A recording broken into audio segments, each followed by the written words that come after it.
In this chapter we will start our new chapter, class 6th, chapter 7, our country India.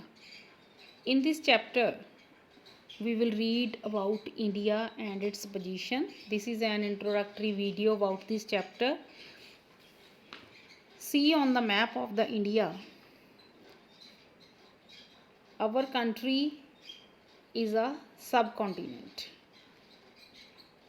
ਸਾਡਾ ਜਿਹੜਾ country India ਗਾ ਉਹ Asia continent ਦੇ ਵਿੱਚ situated ਹੈ, ਔਰ ਜਿਹੜਾ ਸਾਡਾ ਇੰਡੀਆ ਵਾ ਉਹ ਨੈਚੁਰਲੀ ਪ੍ਰੋਟੈਕਟਡ ਹੈ ਅਤੇ ਇੱਥੇ ਵੈਰਾਈਟੀ ਆਫ ਫਿਜ਼ੀਕਲ ਫੀਚਰਸ ਨੇ। ਇਸ ਲਈ ਜਿਹੜਾ ਇੰਡੀਆ ਗਾ ਉਸ ਨੂੰ ਸਬ ਕੰਟੀਨੈਂਟ ਵੀ ਕਿਹਾ ਜਾਂਦਾ। ਠੀਕ ਹੈ ਜੀ, ਇੰਡੀਆ ਜਿਹੜਾ ਸਾਡਾ ਕੰਟਰੀ ਆ ਉਹ ਇੱਕ ਵਾਸਟ ਜਗ੍ਰਾਫੀਕਲ ਐਕਸਪੈਂਸ ਆ ਉਹਦਾ। ਨੌਰਥ ਦੇ ਵਿੱਚ ਦੇਖੋ ਨੇਪਾਲ ਹੈ ਜਿਹੜੀ ਸਾਡੀ ਨੇਬਰਿੰਗ ਕੰਟਰੀ, ਉਹਦੇ ਉੱਪਰ ਸਾਡੇ ਹਿਮਾਲਿਆਜ਼ ਨੇ। ਨੌਰਥ ਦੇ ਵਿੱਚ ਹਿਮਾਲਿਆਜ਼ ਨੇ।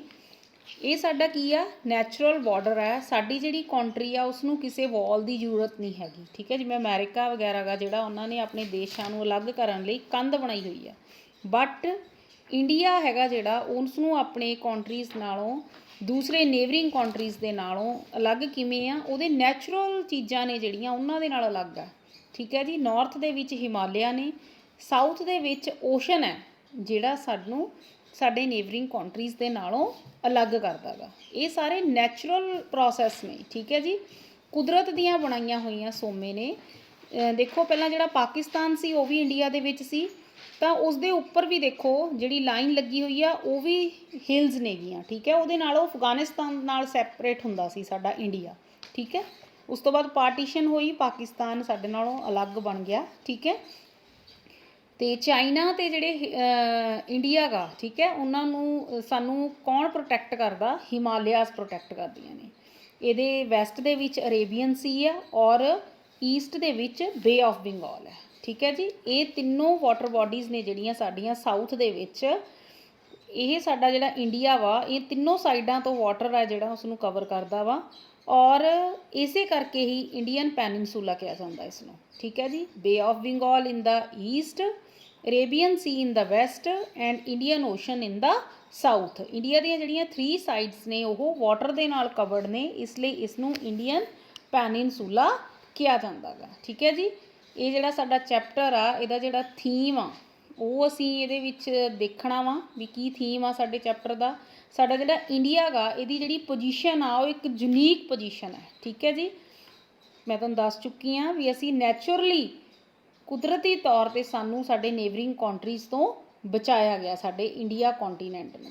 ਠੀਕ ਹੈ ਜੀ, ਹਿਮਾਲਿਆਜ਼ ਨੇ ਜਿਹੜੇ ਉਹ ਨੌਰਥ ਦੇ ਵਿੱਚ ਨੇ, ਔਰ ਸਾਊਥ ਦੇ ਵਿੱਚ ਇੰਡੀਅਨ ਓਸ਼ਨ ਹੈ ਜਿਹੜਾ ਸਾਨੂੰ ਸਾਡੇ ਨੇਬਰਿੰਗ ਕੰਟਰੀਜ਼ ਦੇ ਨਾਲੋਂ ਸੈਪਰੇਟ ਕਰਦਾ ਵਾ।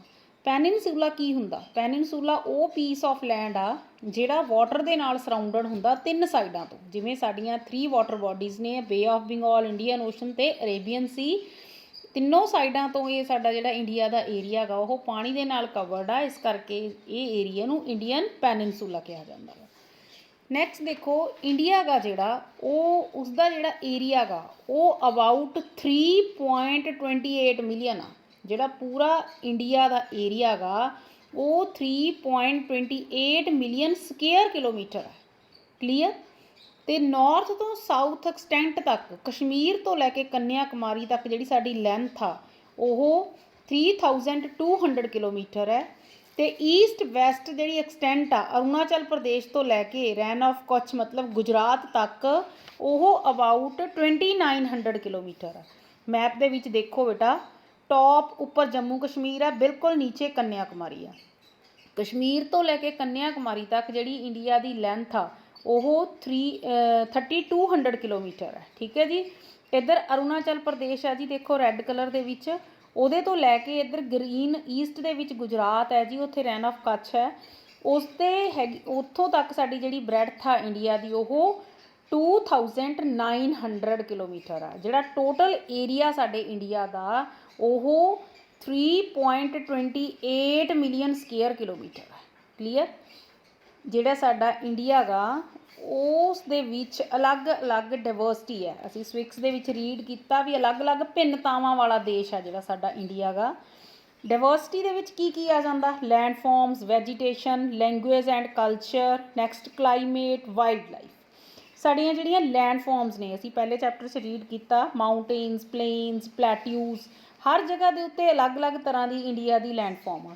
ਕਿਸੇ ਜਗ੍ਹਾ 'ਤੇ ਪਹਾੜ ਨੇ, ਕਿਸੇ ਜਗ੍ਹਾ 'ਤੇ ਪਲੇਨ ਨੇ, ਕਿਸੇ ਜਗ੍ਹਾ 'ਤੇ ਪਲੈਟਿਊਜ਼ ਨੇ। ਨੈਕਸਟ ਜਿਹੜੀ ਸਾਡੀ ਵੈਜੀਟੇਸ਼ਨ ਆ ਉਹ ਵੀ ਡਿਫਰੈਂਟ ਆ ਹਰ ਜਗ੍ਹਾ ਦੀ। ਇੰਡੀਆ ਦੇ ਵਿੱਚ ਕੋਨੀਫਰਸ ਟਰੀਜ਼ ਵੀ ਪਾਏ ਜਾਂਦੇ ਨੇ, ਟਰੋਪੀਕਲ ਡੈਸੀਡਿਊਸ ਫੋਰੈਸਟ ਵੀ ਪਾਏ ਜਾਂਦੇ ਨੇ, ਐਵਰਗ੍ਰੀਨ ਫੋਰੈਸਟ ਵੀ ਪਾਏ ਜਾਂਦੇ ਨੇ, ਈਵਨ ਡਰਾਈ ਟਰੋਪੀਕਲ ਡਰਾਈ ਫੋਰੈਸਟਸ ਵੀ ਇੰਡੀਆ ਦੇ ਵਿੱਚ ਪਾਏ ਜਾਂਦੇ ਨੇ। ਠੀਕ ਹੈ ਜੀ। Next language and culture.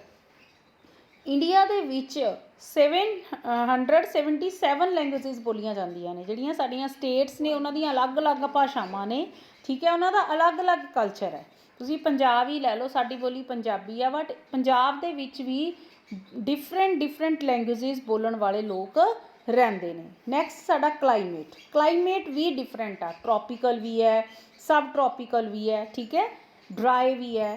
Clear? Climate ਵੀ ਅਲੱਗ-ਅਲੱਗ ਹੈ। ਔਰ ਵਾਈਲਡ ਲਾਈਫ। ਨੈਕਸਟ ਐਨੀਮਲਸ ਵੀ ਡਿਫਰੈਂਟ ਤਰ੍ਹਾਂ ਦੇ ਰਹਿੰਦੇ ਨੇ, ਐਲੀਫੈਂਟਸ, ਮੰਕੀਜ਼, ਟਾਈਗਰ, ਲਾਇਨ, ਫੌਕਸ। ਠੀਕ ਹੈ, ਸਾਰੀ ਤਰ੍ਹਾਂ ਦੀ ਜਿਹੜੀ ਵਾਈਲਡ ਲਾਈਫ ਆ ਉਹ ਵੀ ਸਾਡੇ ਇੰਡੀਆ ਦੇ ਵਿੱਚ ਰਹਿੰਦੀ ਹੈ। ਦੈਟ ਮੀਨਸ ਡਾਇਵਰਸਿਟੀ ਹੈ ਸਾਡੇ ਜਿਹੜੇ ਇੰਡੀਆ ਸਾਡਾ, ਉਹਦੇ ਵਿੱਚ ਭਿੰਨਤਾਵਾਂ ਨੇ।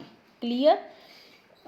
ਆਪਾਂ ਮੈਪ ਦੇ ਵਿੱਚ ਦੇਖਾਂਗੇ ਬੇਟਾ, ਜਿਹੜਾ ਸਾਡਾ ਰਾਜਸਥਾਨ ਵਾਲਾ ਏਰੀਆ ਗਾ, ਇਹ ਫਿਜ਼ੀਕਲ ਡਿਵੀਜ਼ਨਸ ਨੇ ਸਾਡੀਆਂ। ਉਹ ਗ੍ਰੇਟ ਇੰਡੀਅਨ ਡੈਜ਼ਰਟ ਆ, ਉੱਪਰ ਨੇਪਾਲ ਦੇ ਉੱਪਰ ਹਿਮਾਲਿਆ ਮਾਊਂਟੇਨਸ ਨੇ ਸਾਡੇ ਇਹ। ਠੀਕ ਹੈ, ਹਿਮਾਲਿਆਨ ਪਲੇਨ, ਸੌਰੀ ਨੌਰਦਰਨ ਪਲੇਨਸ ਨੇ ਜੀ ਹਿਮਾਲਿਆ ਦੇ ਨਾਲ। ਠੀਕ ਹੈ, ਉਹਦੇ ਨੀਚੇ ਨੇ ਸਾਡੇ ਨੌਰਦਰਨ ਪਲੇਨਸ, ਹਿਮਾਲਿਆ ਤੋਂ ਨਾਲ ਨੀਚੇ ਸਾਰੇ ਕੀ ਨੇ ਸਾਡੇ? ਨੌਰਦਰਨ ਪਲੇਨਸ ਨੇ। ਜਿਹੜਾ ਸਾਡਾ ਏਰੀਆ ਸੀ ਦੇ ਨਾਲ ਲੱਗਦਾ ਵਾ ਉਹ ਕੋਸਟਲ ਪਲੇਨਸ ਨੇ ਸਾਡੇ। ਕਲੀਅਰ? ਆਈਲੈਂਡਸ, ਕੋਸਟਲ ਪਲੇਨਸ ਨੇ। ਠੀਕ ਹੈ, ਇੰਡੀਆ ਦੇ ਵਿੱਚ ਅਲੱਗ-ਅਲੱਗ ਤਰ੍ਹਾਂ ਦੀ ਲੋਕ ਲੈਂਗੁਏਜ ਬੋਲਦੇ ਨੇ, ਅਲੱਗ-ਅਲੱਗ ਤਰ੍ਹਾਂ ਦਾ ਕਲਚਰ ਹੈ। ਇਸੇ ਕਰਕੇ ਅਸੀਂ ਕਹਿੰਦੇ ਹਾਂ we find unity that is reflected in traditions that blind us as one nation। ਅਸੀਂ ਇੱਕ ਨੇਸ਼ਨ ਆ, ਸਾਡਾ ਰਾਸ਼ਟਰ ਇੱਕ ਹੈ। ਅਲੱਗ-ਅਲੱਗ ਭਿੰਨਤਾਵਾਂ ਹੋਣ ਦੇ ਬਾਵਜੂਦ ਜਿਹੜਾ ਇੰਡੀਆ ਗਾ ਉਹ ਇੱਕ ਆ।